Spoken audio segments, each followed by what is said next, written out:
जय श्री कृष्ण। प्रिय माताओं और बहनों, आप सभी को जितिया व्रत की हार्दिक शुभकामनाएं। आज हम एक ऐसे पावन पर्व की कथा सुनने और उसके महत्व को समझने जा रहे हैं जिसे हर माता अपने संतान के लिए बड़े प्रेम और विश्वास के साथ करती है। मित्रों, इस संसार में मातृत्व से बढ़कर कुछ भी नहीं है। जब एक मां अपने बच्चे की लंबी आयु, अच्छे स्वास्थ्य और उज्ज्वल भविष्य के लिए कठोर तप करती है, तो उसका यह त्याग देवताओं तक को प्रभावित करता है। जितिया व्रत उसी त्याग और संकल्प का प्रतीक है। इस व्रत का मूल भाव यही है कि संतान पर कभी कोई संकट न आए, उसका जीवन सुखमय और सुरक्षित रहे। शास्त्रों में उल्लेख है कि जो महिला पूरे नियम और श्रद्धा से जितिया व्रत करती है, उसकी संतान की रक्षा स्वयं भगवान श्री कृष्ण करते हैं। भगवान श्री कृष्ण की कृपा से संतान दीर्घायु होती है, तेजस्वी और मेधावी बनती है और उसके जीवन से अकाल मृत्यु का भय दूर हो जाता है। इस व्रत को विशेष रूप से पूर्वांचल, मिथिला, बिहार और उत्तर प्रदेश के सीमावर्ती क्षेत्रों में बड़ी श्रद्धा के साथ किया जाता है। यहाँ की माताएं संतान की रक्षा के लिए इस व्रत का पालन करती हैं और पूरा गांव इस पावन पर्व का साक्षी बनता है। महिलाएं उपवास रखकर संतान के जीवन के लिए प्रार्थना करती हैं, संकल्प लेती हैं और भगवान से प्रार्थना करती हैं कि उनकी संतान हर प्रकार के कष्ट और संकट से दूर रहे। मित्रों, जितिया व्रत की विशेषता यह है कि यह केवल धार्मिक परंपरा नहीं है, बल्कि मां और संतान के बीच के अद्भुत बंधन का उत्सव भी है। एक मां के लिए उसकी संतान ही उसका सबसे बड़ा खजाना होती है। वह स्वयं भूखी प्यासी रहकर भी अपने बच्चे के सुख की कामना करती है। यही त्याग जितिया व्रत में परिलक्षित होता है। प्रिय माताओं एवं बहनों, संतान के लिए किए गए इस व्रत का महत्व इतना अधिक है कि कहा जाता है, मां के आशीर्वाद और व्रत की शक्ति से संतान का भाग्य भी बदल जाता है। इस व्रत को करने वाली महिलाओं की संतानों पर कभी अकाल मृत्यु का भय नहीं आता। उनके जीवन में सुख, समृद्धि और भगवान की कृपा बनी रहती है। इसी कारण जितिया व्रत को हर माता के लिए आवश्यक और पवित्र माना गया है। जब कोई महिला अपने पुत्र या पुत्री के लिए इस व्रत का पालन करती है, तो उसका यह संकल्प जीवन भर संतान को रक्षा कवच प्रदान करता है। इस व्रत से संतान के जीवन में लंबी आयु के साथ साथ उत्तम स्वास्थ्य, विद्या, बुद्धि और ऐश्वर्य का भी आशीर्वाद प्राप्त होता है। जितिया व्रत के संबंध में शास्त्रों में भी उल्लेख किया गया है।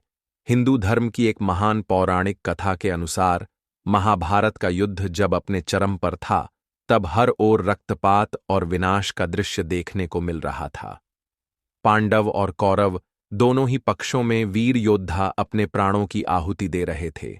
इस भयंकर युद्ध में वीर अभिमन्यु ने भी अद्भुत पराक्रम दिखाया और अपने शौर्य से सबको प्रभावित किया, किंतु छलपूर्वक युद्ध नियमों का उल्लंघन करके कौरव पक्ष ने उन्हें मार डाला। अभिमन्यु की मृत्यु ने संपूर्ण पांडव पक्ष को शोक सागर में डुबो दिया। उस समय उनकी पत्नी उत्तरा गर्भवती थीं। गर्भ में पांडव वंश का अंतिम दीपक पल रहा था। कौरव पक्ष का सेनापति अश्वत्थामा इस सत्य को जानता था और उसने क्रोध तथा प्रतिशोधवश अपने ब्रह्मास्त्र से उत्तरा के गर्भस्थ शिशु को नष्ट कर दिया। इस दुखद घटना के बाद पूरा पांडव वंश मानो समाप्ति की कगार पर पहुंच गया था। परंतु भगवान श्री कृष्ण, जो सदा धर्म की रक्षा के लिए अवतरित होते हैं, उन्होंने अपनी दिव्य शक्तियों से उस गर्भस्थ शिशु को दोबारा जीवन प्रदान किया। वह बालक जीवित हुआ और जन्म के बाद उसका नाम परीक्षित रखा गया और सभी लोकों में उसे जीवित पुत्रिका के रूप में जाना गया। यही कारण है कि इस घटना के बाद से माताओं ने अपनी संतान की रक्षा और दीर्घायु के लिए यह व्रत रखना प्रारंभ किया। इस प्रकार जितिया व्रत, जिसे जीवित पुत्रिका व्रत कहा जाता है, इसका आरंभ हुआ। यह व्रत हर वर्ष आश्विन मास के कृष्ण पक्ष की अष्टमी तिथि को रखा जाता है। इसी दिन पितृपक्ष की अष्टमी तिथि का श्राद्ध भी किया जाता है, जिससे इस तिथि का महत्व और अधिक बढ़ जाता है। माताएं संतान की मंगल कामना और दीर्घायु के लिए पूरे दिन निर्जल उपवास करती हैं और संतान की सुरक्षा के लिए भगवान से प्रार्थना करती हैं। इस दिन की पूजा में भगवान गणेश, माता पार्वती और भगवान शिव की विशेष आराधना की जाती है। प्रिय माताओं और बहनों, जैसा कि आप सभी जानती हैं कि कोई भी व्रत कथा सुने बिना पूर्ण नहीं मानी जाती। यदि कथा नहीं सुनी जाती तो उसका पुण्य फल प्राप्त नहीं होता। कथा ही व्रत की आत्मा है, कथा ही व्रत की पूर्णता का साधन है। इसलिए जितिया व्रत के दिन पूरे श्रद्धा भाव से कथा अवश्य सुने और संतान की रक्षा के लिए भगवान से प्रार्थना करें। तो चलिए अब हम सुनते हैं जितिया व्रत के पीछे की एक महान कथा। मित्रों, प्राचीन काल की बात है। दंडकारण्य नामक घने वन में एक विशाल सेमर का वृक्ष था, जिसकी ऊंची ऊंची डालियों पर तरह तरह के पक्षी अपना घर बनाकर रहते थे। उसी वृक्ष की सबसे ऊपरी डाल पर एक चील अपना घोंसला बनाकर रहती थी। पेड़ के नीचे एक घनी झाड़ी थी जिसमें एक सियारिन रहती थी। वह देखने में साधारण थी, परंतु मन से बड़ी सरल और प्रेम से भरी हुई थी। धीरे धीरे उस चील और सियारिन के बीच अपनत्व का भाव जागा और उनकी आपस में गहरी मित्रता हो गई। दोनों दिन भर बातें करती, हंसती और सुख दुख साझा करती थीं। चील जब भी कहीं से भोजन लाती तो उसमें से कुछ हिस्सा सियारिन के लिए अवश्य रखती थी। बदले में सियारिन भी चील का खूब ध्यान रखती थी। इस प्रकार परस्पर सहयोग और सच्चे स्नेह के कारण उनका जीवन बड़े आनंद से बीत रहा था। समय बीतता गया। एक दिन वन के पास बसे गांव के ऊपर चील उड़ रही थी। तभी उसने देखा कि गांव की स्त्रियां बड़े उत्साह और श्रद्धा से मंगल गीत गा रही थीं और जितिया व्रत की तैयारी कर रही थीं। जब यह दृश्य आकाश में उड़ती हुई चील ने देखा तो वह बहुत प्रसन्न हुई। जब वह शाम को लौटकर अपने घोंसले में आई तो वह अपनी प्रिय सखी सियारिन को सारा वृत्तांत सुनाते हुए बोली, बहन, गांव की औरतें बहुत ही सुंदर पूजा कर रही हैं। वे व्रत रखकर कथा सुन रही हैं। चलो हम भी उनके पास जाकर देखते, आखिर वह कौन सा व्रत कर रही हैं। चील की बातें सुनकर सियारिन का मन उत्सुक हो उठा। उसने उत्तर देते हुए चील से कहा, हाँ बहन, तुम ठीक कहती हो। चलो हम भी जाकर देखते हैं। शायद यह कोई विशेष व्रत हो जिसे करने से पुण्य और सौभाग्य प्राप्त होता हो। दोनों ने जाने का निश्चय किया और थोड़ी ही देर में वह गांव के समीप जा पहुंची और दूर बैठकर पूरे मन से स्त्रियों को देखती रहीं। उन्होंने देखा कि महिलाएं बड़े ही विधिपूर्वक पूजा कर रही हैं। व्रत की कथा सुनाई जा रही है। स्त्रियां एकाग्र होकर कथा का श्रवण कर रही हैं और भगवान से आशीर्वाद मांग रही हैं। यह सब देखकर चील और सियारिन के हृदय में भी श्रद्धा और भक्ति का भाव जाग उठा। उन्होंने मन ही मन संकल्प लिया, हम भी यह व्रत करेंगे। यही हमारी भक्ति का मार्ग होगा। इसी से हमारा जीवन पवित्र होगा। और फिर दोनों ने संकल्प लेकर पूरे नियम और निष्ठा से जितिया व्रत रखा। दिन भर चील और सियारिन ने पूरे मन से व्रत का पालन किया। उन्होंने न तो पानी पिया और न ही अन्न का एक दाना छुआ। उनके हृदय में केवल एक ही भावना थी, मंगल कामना, और भगवान की भक्ति। धीरे धीरे सूर्यदेव अस्तांचल की ओर जा रहे थे। थोड़ी देर बाद वन में अंधकार छा गया। वातावरण में एक नीरव सी शांति फैल गई। किंतु जैसे जैसे रात गहराती गई, सियारिन के भीतर भूख की ज्वाला बढ़ने लगी। पहले तो उसने धैर्य रखा, मन को समझाया कि यह तो मात्र एक रात की बात है। परंतु जैसे जैसे समय बीतता गया, उसका शरीर कांपने लगा और भूख असहनीय हो गई। वह अपनी कमजोरी पर काबू न रख सकी। पास ही कुछ मांस और हड्डियां पड़ी थीं। उसने उन्हें उठाया और चबाने लगी। जैसे ही उसके दांतों से हड्डियां टूटीं तो कड़कड़ की आवाज निकलने लगी। पेड़ पर बैठी चील ने जब यह आवाज सुनी तो उसने नीचे झांककर सियारिन से पूछा, बहन, यह कैसी आवाज हो रही है? क्या तुमने व्रत तोड़ दिया?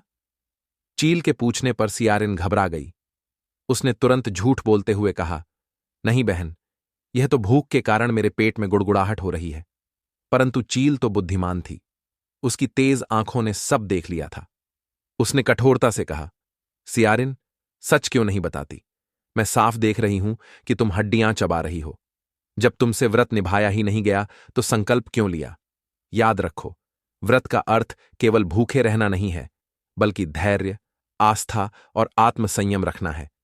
अगर तुम एक दिन अन्न न खाती तो क्या बिगड़ जाता? भगवान की कृपा पाना इतना सरल नहीं है। चील की बातें सुनकर सियारिन लज्जित हो गई। उसकी आंखों से आंसू बहने लगे। वह रोते हुए चील से बोली, बहन, मुझसे बहुत बड़ी भूल हो गई। कृपा कर मुझे क्षमा कर दो। तभी चील ने सियारिन से कहा, बहन, क्षमा तो मैं कर दूंगी, लेकिन व्रत तो अब भंग हो चुका है। श्रद्धा और संकल्प में कमी आ जाए तो पूजा अधूरी हो जाती है। मित्रों, उस रात सियारिन पश्चाताप में डूबी रही, जबकि चील ने अपने व्रत को पूरी निष्ठा और आस्था से निभाया। भूख प्यास सहकर भी उसने भगवान की आराधना की समय बीतता गया। चील हर वर्ष श्रद्धा से जितिया व्रत करती रही और उसकी भक्ति गहराती गई। फिर एक दिन समय ने करवट ली। अगले जन्म में दोनों ही मनुष्य रूप में जन्मी। इस जन्म में वह राजमहल की राजकुमारियां बनी।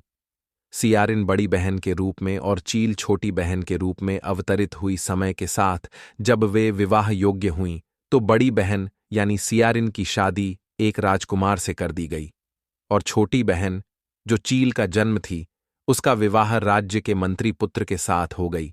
मित्रों, कहते हैं ना कि एक दिन समय का पहिया जरूर घूमता है। जो पिछले जन्म में चील और सियारिन थीं, वहीं इस जन्म में अब अपने अपने घर की रानियां बन चुकी थीं। बड़ी बहन यानी सियारिन एक राजकुमार से विवाह के बाद राजमहल में रहने लगी। वहीं छोटी बहन, जो चील का रूप थी, मंत्री के घर की बहू बनकर स्नेह, सम्मान और सुखमय जीवन जी रही थी। कुछ वर्षों में दोनों बहनों का जीवन बिल्कुल अलग दिशा में बढ़ने लगा। बड़ी बहन जब भी संतान सुख पाती, उसका शिशु जन्म लेते ही कुछ ही दिनों में मृत्यु को प्राप्त हो जाता। बार बार मातृत्व सुख छिन जाने से उसका हृदय टूट चुका था। उसका जीवन निरंतर शोक और उदासी से घिरा रहता। दूसरी ओर छोटी बहन के घर जब भी संतान जन्म लेती, वे बच्चे एकदम स्वस्थ, बलवान और सुंदर होते। वे घर आंगन में किलकारियां भरते और पूरे परिवार को आनंद से भर देते। मंत्री का घर बच्चों की खिलखिलाहट से हमेशा गूंजता रहता। धीरे धीरे यह अंतर बड़ी बहन के मन में ईर्ष्या का बीज बोने लगा। पहले वह दुखी रहती थी, लेकिन अब उसका दुख जलन और असहनीय क्रोध में बदलने लगा। वह सोचती, क्यों मेरी संतान बार बार मर जाती है और मेरी छोटी बहन की संतान इतनी सुखी और स्वस्थ रहती है? क्यों भगवान मेरे साथ अन्याय कर रहे हैं? इस ईर्ष्या ने उसके हृदय को कठोर बना दिया। एक दिन उसने एक योजना बनाई। उसने अपनी छोटी बहन के बच्चों को धोखे से बुलवाया और निर्दयता से उनके सिर कटवा दिए।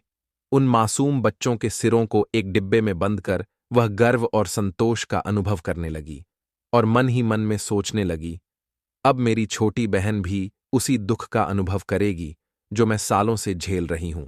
अब हम दोनों के बीच कोई अंतर नहीं रहेगा, लेकिन यह तो भगवान की अद्भुत लीला थी। कुछ ही देर बाद बड़ी बहन ने देखा कि वही बच्चे, जिन्हें उसने मरवा दिया था, हंसते खेलते मां मां कहते हुए अपनी छोटी मां के आंगन में दौड़ते चले आए।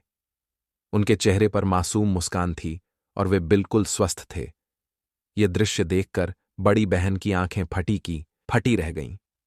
उसके मन में कौतूहल जागा। उसने दौड़कर उस डिब्बे को खोला जिसमें उसने बच्चों के सिर बंद किए थे, किंतु जब उसने भीतर झांका तो वह दंग रह गई। वहां बच्चों के कटे सिर नहीं थे, बल्कि स्वादिष्ट मिठाइयों से भरा डिब्बा रखा था। यह देखकर बड़ी बहन का हृदय कांप उठा। उसका चेहरा पीला पड़ गया। उसे समझ नहीं आया कि यह सब कैसे हुआ। अब तो उसकी ईर्ष्या इतनी गहरी हो चुकी थी कि उसने हार मानने के बजाय अपनी छोटी बहन के बच्चों को मारने की कोशिश करने लगी।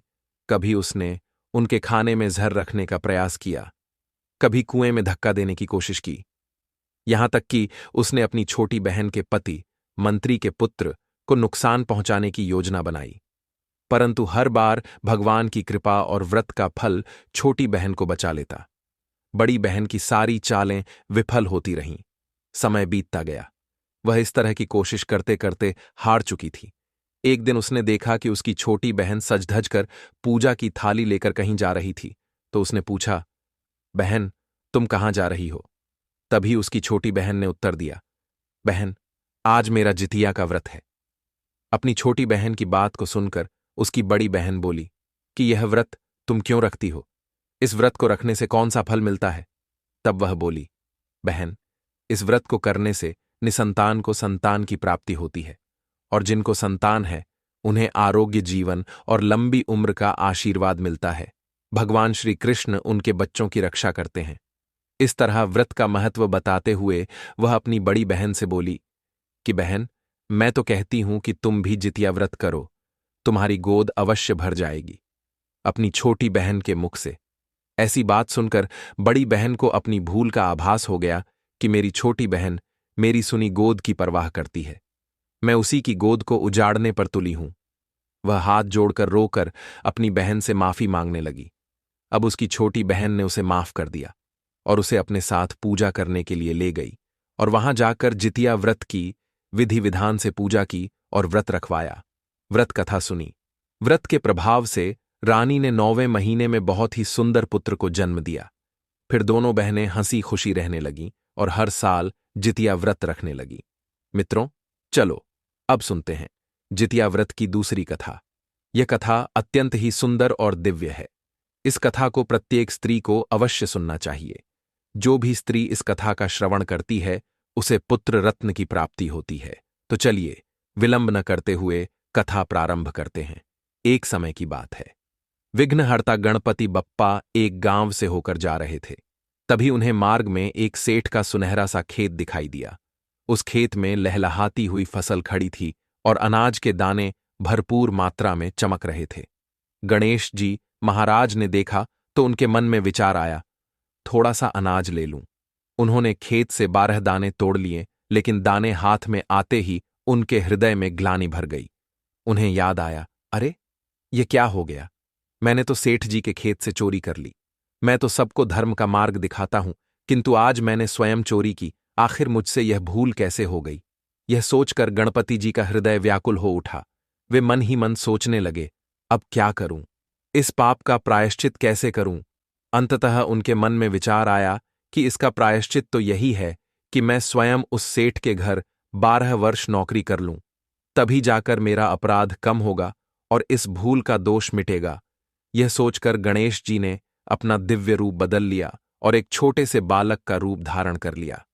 अब वे साधारण बालक के रूप में सेठ जी के घर जा पहुंचे और दरवाजे पर खड़े होकर विनम्र स्वर में आवाज दी, सेठ जी, मुझे अपने घर में किसी भी काम पर रख लीजिए।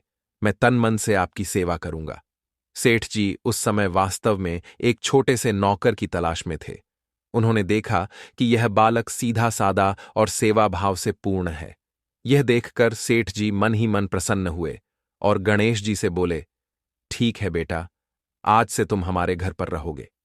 तुम्हें खाने पीने की पूरी व्यवस्था होगी, बस ईमानदारी से काम करना। मित्रों, इस प्रकार से गणेश जी बालक का रूप धरकर सेठ के घर पर रहने लगे।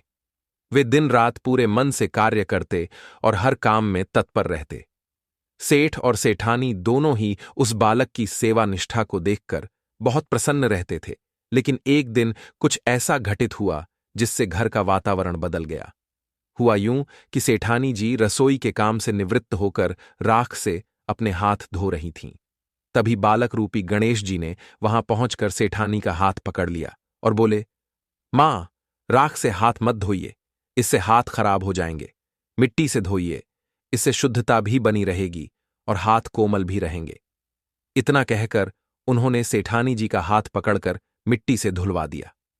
अब सेठानी जी को लगा कि एक छोटा सा नौकर इतना साहस कैसे कर सकता है कि उनका हाथ पकड़ ले। उनके मन में गुस्सा भर आया। वह तुरंत सेठ जी के पास गईं और शिकायत करते हुए बोलीं, सेठ जी, आपने कैसा नौकर रखा है? यह नौकर होकर भी मेरी मर्यादा भूल गया। आज इसने मेरा हाथ पकड़ लिया। सेठानी की यह बात सुनकर सेठ जी आश्चर्य में पड़ गए। उन्होंने तुरंत उस बालक को अपने पास बुलाया। सेठ के बुलाने पर गणेश जी सेठ के पास जा पहुंचे। सेठ ने गंभीर स्वर में पूछा, क्यों भाई, तूने ऐसा क्यों किया? तूने सेठानी का हाथ क्यों पकड़ा? तब बालक रूपी गणेश जी ने हाथ जोड़कर शांत स्वर में उत्तर दिया, सेठ जी, मेरा सेठानी जी का अपमान करने का कोई इरादा नहीं था। मैंने तो उन्हें केवल एक सीख देने के उद्देश्य से उनका हाथ पकड़ा था। मित्रों, गणेश जी सेठ को समझाते हुए बोले, सेठ जी, जब कोई स्त्री राख से हाथ धोती है तो घर की लक्ष्मी रुष्ट हो जाती है और धीरे धीरे उस घर का त्याग कर देती हैं। लेकिन जब मिट्टी से हाथ धोया जाता है तो माता लक्ष्मी प्रसन्न होकर घर में प्रवेश करती है। मैंने तो केवल यही भाव उन्हें समझाने के लिए उनका हाथ पकड़ा था, ताकि आपका घर सदा सुख समृद्धि से भरा रहे। मित्रों, गणेश जी की बातें सुनकर सेठ जी मन ही मन बहुत प्रसन्न हुए और बोले, बेटा, तुम तो सचमुच समझदार है। तेरी बातों में तो बड़ी गहराई है। ठीक किया तूने। हमें भी यह शिक्षा मिल गई। ऐसे ही करते करते कई दिन बीत गए। गणेश जी पूरी लगन से सेवा करते रहे और सेठ सेठानी के घर का हर काम संभालते रहे। उनके हर कार्य में कोई न कोई छुपा हुआ ज्ञान और शिक्षा होती। कुछ समय बाद नगर में कुंभ मेले का आयोजन हुआ। चारों ओर से साधु संत भक्त और लोग स्नान के लिए आने लगे। सेठ जी ने सोचा, इस घर से भी किसी को कुंभ स्नान अवश्य करना चाहिए। उन्होंने गणेश जी से कहा, देखो बेटा गणेश, मुझे तो समय नहीं मिल पा रहा है। तुम ऐसा करो कि सेठानी को कुंभ स्नान करवा लाओ। स्नान करना पुण्यकारी है और पापों का नाश करता है। बालक रूपी गणेश जी ने आदेश मानकर सिर झुका लिया और बोले, ठीक है सेठ जी, मैं सेठानी जी को कुंभ स्नान अवश्य करवा दूंगा। अब वे दोनों कुंभ मेले में पहुंचे। वहां चारों ओर श्रद्धालुओं की भीड़ लगी हुई थी। साधु महात्मा गंगा मैया का गुणगान कर रहे थे। लोग हर हर गंगे का जयकारा लगा रहे थे और गंगा तट पर स्नान कर पुण्य अर्जित कर रहे थे।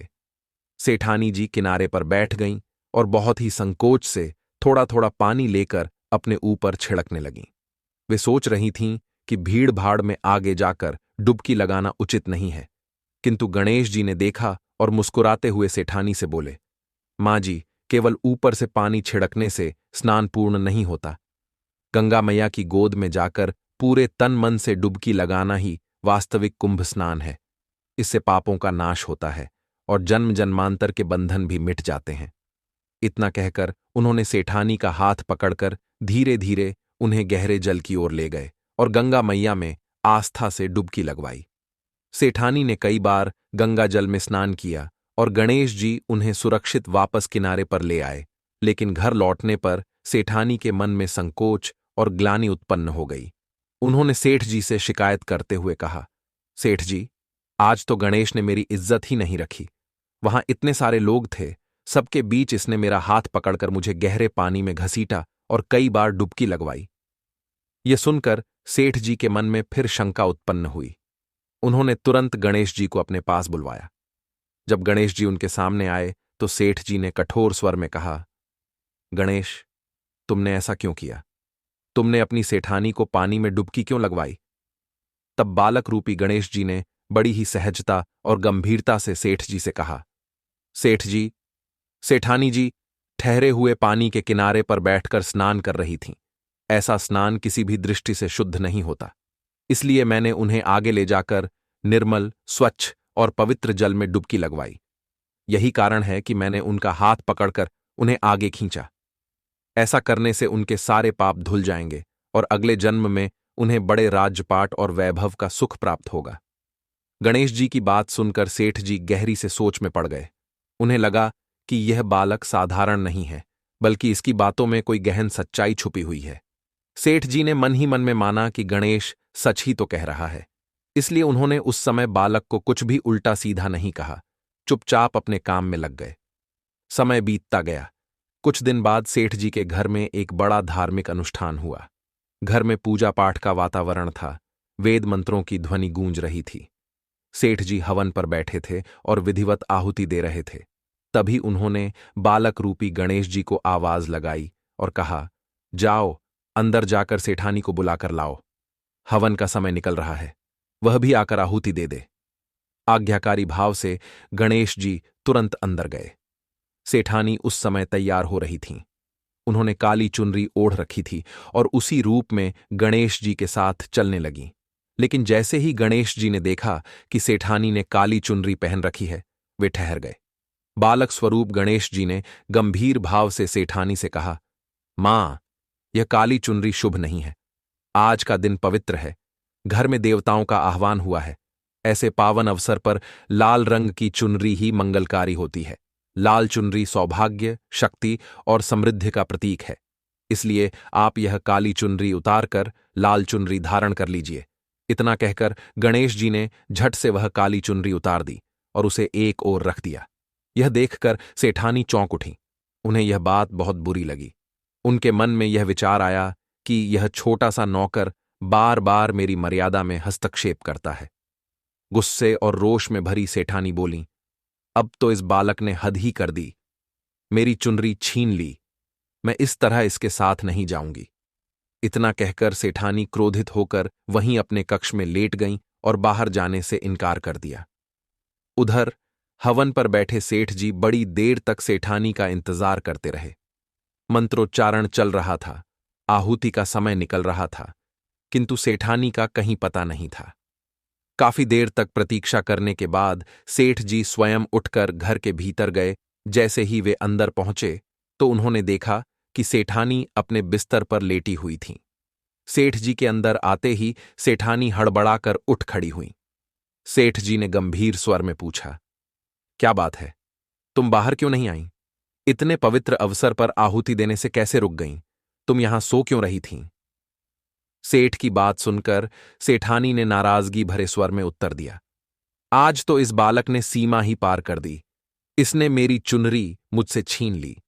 सोचिए, ये कैसी उद्दंडता है। अब मैं ऐसे इसके साथ कैसे बाहर आती? इसी कारण मैं अंदर ही रह गई। यह सुनकर सेठ जी का चेहरा गंभीर हो गया। उन्होंने तत्काल गणेश जी को अपने पास बुलाया। जब गणेश जी आए तो सेठ जी ने कड़े शब्दों में कहा, तुमने सेठानी के साथ ऐसी उद्दंडता क्यों की? तेरी हरकतें दिन पर दिन बढ़ती जा रही हैं। सेठानी के साथ ऐसा मत किया कर। तब बालक रूपी गणेश जी ने शांत स्वर में उत्तर दिया, सेठ जी, आप ही बताइए, क्या किसी भी शुभ कार्य या पूजा पाठ में काले रंग का वस्त्र धारण करना उचित होता है? आपको ज्ञात ही होगा कि काला रंग अशुभता, निराशा और अंधकार का प्रतीक माना गया है। इसलिए मैंने सेठानी जी से केवल इतना ही कहा था कि वे लाल वस्त्र पहन लें। लाल रंग मंगल, सौभाग्य, शक्ति और समृद्धि का प्रतीक है। जब भी कोई देवी देवता का पूजन किया जाता है तो काले रंग के वस्त्र वर्जित होते हैं, क्योंकि उससे पूजा का फल बाधित होता है। मैंने तो सेठानी जी को केवल यही धर्मसम्मत और शुभ बात कही थी। गणेश जी की यह स्पष्ट बात सुनकर सेठ जी के मन का क्रोध शांत हो गया। उन्होंने सोचा कि यह बालक न केवल बुद्धिमान है, बल्कि हर बार कुछ गहरी सीख भी देता है। सेठ जी समझ चुके थे कि यह बालक साधारण नहीं है। मित्रों, दिन बीतते गए। समय के साथ घर का वातावरण फिर से सामान्य हो गया। एक दिन सेठ जी के घर विशेष अवसर पर बड़े धूमधाम से भगवान गणेश जी की पूजा का आयोजन किया गया। घर घर से पड़ोसी, रिश्तेदार और ब्राह्मण आमंत्रित थे। पूजा के लिए पंडित जी विधि विधान से तैयारी कर रहे थे। मंत्रोच्चारण हो रहा था। सब व्यवस्था उत्तम थी। तभी अचानक पंडित जी ने कहा, सेठ जी, आप तो एक बड़ी भूल कर बैठे हैं। आप गणेश जी की पूजा कर रहे हैं, परंतु गणपति बप्पा की मूर्ति लाना ही भूल गए। बिना विघ्नहर्ता गणेश जी की मूर्ति के यह पूजा अधूरी रहेगी। यदि मूर्ति नहीं है तो पूजा सफल नहीं होगी। यह सुनते ही सेठ जी घबरा गए। पूरा घर स्तब्ध हो उठा। अब क्या करें? पूजा का समय निकलता जा रहा था। तभी पास खड़े बालक रूपी गणेश जी मुस्कुराए और बोले, सेठ जी, आप व्यर्थ ही चिंता कर रहे हैं। मूर्ति लाने की आवश्यकता नहीं है। आप मुझे ही मूर्ति के रूप में विराजमान कर लीजिए। मैं स्वयं गणेश हूं। आपकी पूजा पूरी तरह सफल होगी और आपके सभी कार्य सिद्ध हो जाएंगे। ये सुनते ही सेठ जी क्रोधित हो उठे और गुस्से से बोले, बालक, अब तक तो तुम सेठानी से मजाक करते थे, वहां तक तो मैं सह गया, लेकिन अब तुम मुझसे भी मजाक करने लगे हो। यह तो असहनीय है। सेठ जी की यह बात सुनकर गणेश जी शांत भाव से बोले, सेठ जी, मैं मजाक नहीं कर रहा हूं। मैं तो केवल सत्य कह रहा हूं। आप विश्वास करें, यही आपके कल्याण का मार्ग है। गणेश जी के इतना कहते ही उनका स्वरूप बदलने लगा। दिव्य आभा चारों ओर फैल गई। वहां उपस्थित सभी लोग चकित रह गए। उनके समक्ष अब कोई साधारण बालक नहीं, बल्कि स्वयं विघ्नहर्ता भगवान गणेश अपने अद्भुत रूप में प्रकट थे। उनके मस्तक पर गजानन का तेजस्वी स्वरूप, 4 भुजाओं में पाश, अंकुश, मोदक और वरमुद्रा, और उनके चरणों में असीम प्रकाश बिखर रहा था। सेठ और सेठानी यह दिव्य दृश्य देखकर स्तब्ध रह गए। उनकी आंखों से अश्रु बह निकले। वे दोनों दंपति तुरंत भाव विभोर होकर गणेश जी के चरणों में गिर पड़े और बोले, हे प्रभु, हमें क्षमा कर दीजिए। हमने आपको एक साधारण बालक समझा, आपके सत्य वचनों को भी मजाक समझा। वास्तव में हम धन्य हो गए कि आपने हमें अपना साक्षात दर्शन दिए। मित्रों, इसके बाद सेठ जी ने पूरे आदर और श्रद्धा से भगवान गणेश की पूजा आरंभ की। मंत्रोच्चारण के बीच भोग, दीप और आहुति से पूजा पूर्ण की पूजा समाप्त होते ही भगवान गणेश जी ने अपने भक्तों को आशीर्वाद दिया और तुरंत ही वहां से अंतर्ध्यान हो गए। गणेश जी के अंतर्ध्यान होते ही सेठ और सेठानी के हृदय में गहरा पश्चाताप उत्पन्न हुआ। वे आपस में सोचने लगे, हाय, इतने वर्षों तक स्वयं विघ्नहर्ता गणेश जी हमारे घर पर रहे और हम उन्हें पहचान ही न सके।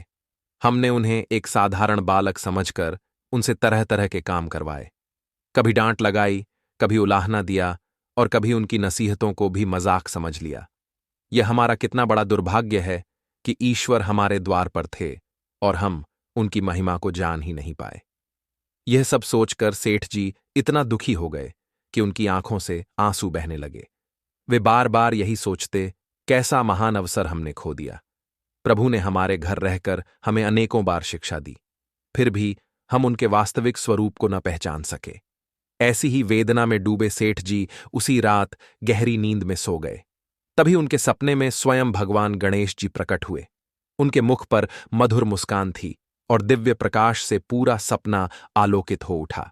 गणेश जी ने सेठ से बड़े करुणा भरे स्वर में कहा, सेठ जी, तुम्हें व्यर्थ दुखी होने की आवश्यकता नहीं है। तुम सोच रहे हो कि मुझसे काम करवाकर तुमने कोई अपराध किया है, परंतु सत्य यह है कि 12 वर्ष पूर्व मैंने तुम्हारे खेत से 12 दाने अनाज के तोड़ लिए थे। उसी आण को चुकाने के लिए मैंने 12 वर्षों तक तुम्हारे घर पर एक बालक का रूप धारण करके सेवा की। इसलिए जो हुआ वह न्याय और धर्म के अनुसार ही हुआ। तुम चिंता मत करो। मित्रों, इसके बाद गणेश जी ने आगे आशीर्वाद देते हुए कहा, सेठ जी, आज से तुम्हारे घर में किसी भी प्रकार की कमी नहीं रहेगी। तुम्हें धन धान्य, पुत्र संतान और सुख समृद्धि सब कुछ प्राप्त होगा। तुम्हारे घर का कल्याण होगा और तुम सदा मेरे कृपा पात्र बने रहोगे। इतना कहकर भगवान गणेश जी धीरे धीरे सेठ जी के स्वप्न से अंतर्ध्यान हो गए। सुबह जब सेठ जी की आंख खुली तो उन्होंने तुरंत सेठानी को यह दिव्य स्वप्न सुनाया। दोनों पति पत्नी भाव विभोर हो उठे और भगवान गणेश की करुणा और कृपा के लिए बार बार उनका स्मरण करने लगे। भगवान के वचन सत्य ही सिद्ध हुए। गणेश जी के आशीर्वाद से सेठ और सेठानी पुत्रवान और धनवान बन गए। उनके घर में सुख समृद्धि, शांति और प्रसन्नता का वास हो गया। प्रिय मित्रों, इस प्रकार से आज की यह पावन कथा समाप्त हुई। प्रेम से बोलिए गणेश भगवान की जय। प्रिय माताओं, बहनों, अब मैं आप सभी को जितिया व्रत की संपूर्ण पूजा विधि बताता हूं, जिसका वर्णन ब्रह्मवैवर्त पुराण में किया गया है। यदि कोई स्त्री सामूहिक पूजा में सम्मिलित न हो पाए, तब भी अकेले यह व्रत करना अत्यंत फलदायी माना गया है। श्रद्धा और भक्ति से किया गया यह व्रत पुत्र पर अकाल मृत्यु और रोग का भय नहीं आने देता। सबसे पहले व्रती स्त्री को सुबह सुबह जब सूरज की पहली किरण आकाश को सुनहरा करती है, उस समय व्रती स्त्री को स्नान करके स्वच्छ वस्त्र धारण कर लेने चाहिए और हाथ में जल लेकर उसे संकल्प लेना चाहिए कि मैं अपने पुत्र और पुत्रियों की दीर्घायु, स्वास्थ्य और समृद्धि के लिए आज जिमूत वाहन और भगवान श्री कृष्ण जी की पूजा व्रत करूंगी और मैं पूरे मन से इस व्रत का पालन करूंगी। इसके बाद व्रती स्त्री अपने घर के मंदिर या पवित्र कोने में एक चौकी रखें। चौकी पर स्वच्छ वस्त्र बिछाएं और उसके ऊपर कलश स्थापित करें। कलश पर नारियल और आम्रपल्लव रखें। यदि संभव हो तो जिमूत वाहन या भगवान श्री कृष्ण का चित्र या प्रतिमा भी रख लें। उसके बाद पूजन सामग्री, दीपक, धूप, पुष्प, अक्षत, दूर्वा, हल्दी, कुंकुम, मौली, धागा, फल, मिष्ठान, नैवेद्य और स्वच्छ जल रख ले। इसके बाद चौकी पर कलश स्थापित करके उसके चारों ओर हल्दी, कुंकुम और अक्षत छिड़कें, दीपक जलाएं और धूप दिखाएं। फिर पुष्प और दूर्वा अर्पित करें और जल से तर्पण करते हुए जिमूत वाहन या श्री कृष्ण जी का ध्यान करें। मन ही मन प्रार्थना करें, हे जिमूत वाहन, मेरे पुत्र पुत्रियों की रक्षा करना, उन्हें दीर्घायु, स्वास्थ्य, बुद्धिमत्ता और धर्मनिष्ठ बनाना। पूजा समाप्त होने के बाद अंत में दीपक की आरती करें और उसे समर्पित भाव से घुमाएं। व्रत करते समय प्रत्येक व्रती स्त्री को दिन भर निर्जला उपवास रखना चाहिए। यदि निर्जला उपवास संभव न हो तो फलाहार या हल्का भोजन ले सकती है। रात में दीपक जलाकर जिमूत वाहन का स्मरण करें। दिन भर मन, वचन और कर्म में पवित्रता बनाए रखें। अगले दिन प्रातः किसी ब्राह्मण, गरीब या जरूरतमंद को अन्न, फल या वस्त्र दान करें।